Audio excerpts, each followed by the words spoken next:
The Path of Prosperity by James Allen. Foreword.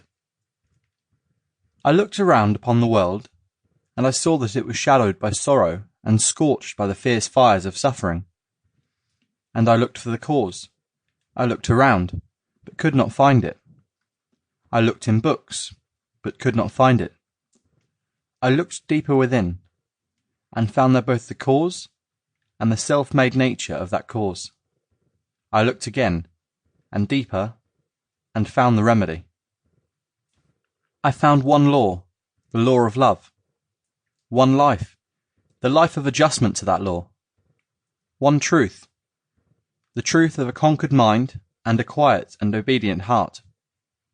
And I dreamed of writing a book, which should help men and women, whether rich or poor, learned or unlearned, worldly or unworldly, to find within themselves the source of all success, all happiness, all accomplishment, all truth. And the dream remained with me, and at last became substantial.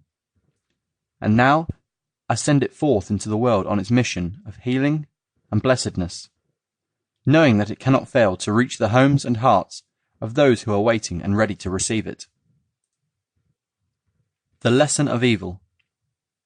Unrest and pain and sorrow are the shadows of life. There is no heart in all the world that has not felt the sting of pain. No mind has not been tossed upon the dark waters of trouble.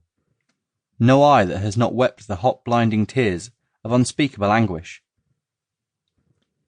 There is no household where the great destroyers, disease and death, have not entered, severing heart from heart and casting over all the dark pool of sorrow.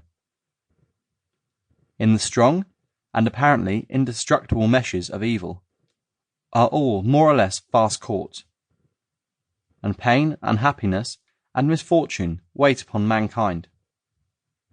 With the object of escaping, or in some way mitigating this overshadowing gloom, men and women rush blindly into innumerable devices, pathways by which they fondly hope to enter into a happiness which will not pass away. Such are the drunkard and harlot, who revel in sensual excitements. Such is the exclusive aesthete, who shuts himself out from the sorrows of the world, and surrounds himself with enervating luxuries such as he who thirsts for wealth or fame, and subordinates all things to the achievement of that object. And such are they who seek consolation in the performance of religious rites.